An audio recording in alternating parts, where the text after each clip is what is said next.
నెల్లూరులోని స్వర్ణాల చెరువులో రొట్టెల పండుగ ప్రారంభమైంది. ఇవాల్టి నుంచి 5 రోజుల వరకు ఈ పండుగ జరగనుంది. దేశ విదేశాల నుంచి భారీగా ప్రజలు తరలివచ్చి స్వర్ణాల చెరువులో రొట్టెలు మార్చుకుంటున్నారు. దీనిపై మరింత సమాచారాన్ని మా ప్రతినిధి మురళి అందిస్తారు.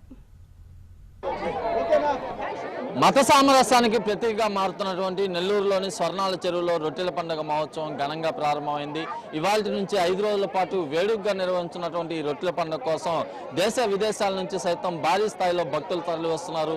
ఇక్కడ రొట్టెలు మార్చుకోవడం ఆనవాయితీగా వస్తున్నటువంటి పరిస్థితి. ప్రస్తుతం మనం స్వర్ణాల చెరువు ప్రాంగణంలో ఉన్నాం. ఇక్కడ భక్తజన సందోహం చూడొచ్చు. నుంచి వచ్చానండి. నేను గవర్నమెంట్ స్కూల్లో టీచర్గా పనిచేస్తున్నాను. మనది లౌకిక రాజ్యం కాబట్టి మత సామరస్యం లేని రాజ్యం, అన్ని మతాలు ఒకటే మన దీనిలో.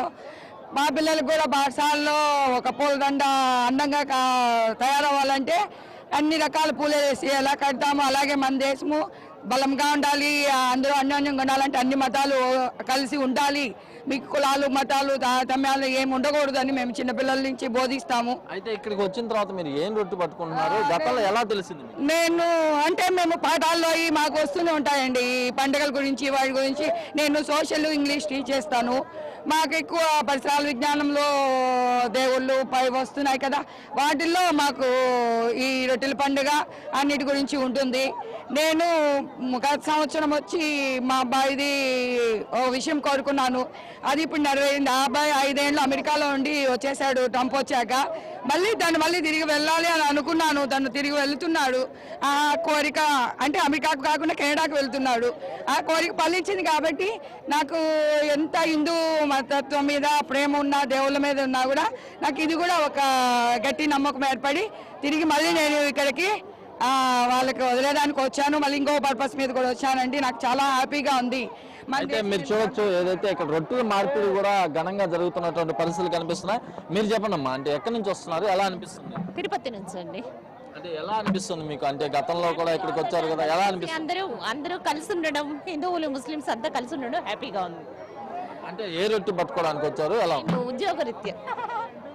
మొత్తానికి తీసుకుంటే విద్య, వ్యాపారం, ఉద్యోగం, వివాహం ఇలా ఒక్కొక్క అంశానికి ఒక్కొక్క రొట్టె పట్టుకోవడం కూడా ఆనవాయితీగా వస్తున్నటువంటి పరిస్థితులు ఇక్కడ కనిపిస్తున్నాయి. మనం చూస్తే కనుక ప్రధానంగా ప్రతి సంవత్సరం కూడా ఈ ఏడాది రొట్టె పట్టుకున్న వాళ్ళు వచ్చే ఏడాది అదే రొట్టెని తిరిగి తీసుకోవడం ఆనవాయితీగా వస్తుంది. మొత్తం మీద తీసుకుంటే కనుక రొట్టెల పండుగ అనేది ఒక కుల మతాలకు అతీతంగా కూడా ఇక్కడ నెల్లూరు జిల్లాలోని స్వర్ణాల చెరువులో కొనసాగుతుంది. ఈ సంవత్సరం జరుగుతున్నటువంటి రొట్టెల పండుగకు రాష్ట్ర వ్యాప్తంగా ఉన్నటువంటి పలువురు ప్రముఖులు, మంత్రులు హాజరు కానున్నారు. ఎల్లుండి ఉదయం అంటే 23వ తేదీ ఉదయం కూడా ఇటు ప్రత్యేకించి రొట్టెల మార్పిడి ప్రక్రియ చేసుకుంటారు. సినీ నటుడు ఆలీ గత ఏడాది పవన్ కళ్యాణ్ కోసం వదిలినటువంటి రొట్టెని ఈ ఏడాది పవన్ కళ్యాణ్ పట్టుకునే పరిస్థితి ఉంటుందని చెప్పి కూడా అధికారులు చెప్తున్నటువంటి పరిస్థితి. ఈ నేపథ్యంలో సినీ నటుడు ఆలీతో కలిసి పవన్ కళ్యాణ్ నెల్లూరు నగరానికి చేరుకొని రొట్టెలు పట్టుకునే పరిస్థితి రేపు రాత్రి నుంచి ఎల్లుండి ఉదయం కూడా కొనసాగుతుంది. అదే ప్రకారంగా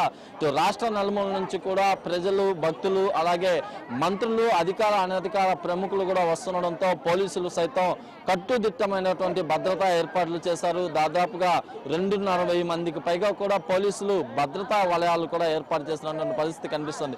మొత్తం మీద తీసుకుంటే మత సామరస్యానికి ప్రతీకగా మారుతున్నటువంటి రొట్టెల పండుగ మొదటి రోజు వైభవంగా ప్రారంభమైంది. 5 రోజుల పాటు ఈ ఉత్సవాలు నెల్లూరు జిల్లాలో వేడుకగా జరుగుతాయి. ఇది స్వర్ణాల చెరువు ప్రాంగణంలో రొట్టెల పండుగలో మొదటి రోజు తాజా పరిస్థితి. వీడియో జర్నలిస్ట్ జోషితో మురళీకృష్ణ, భారత్ టుడే, నెల్లూరు.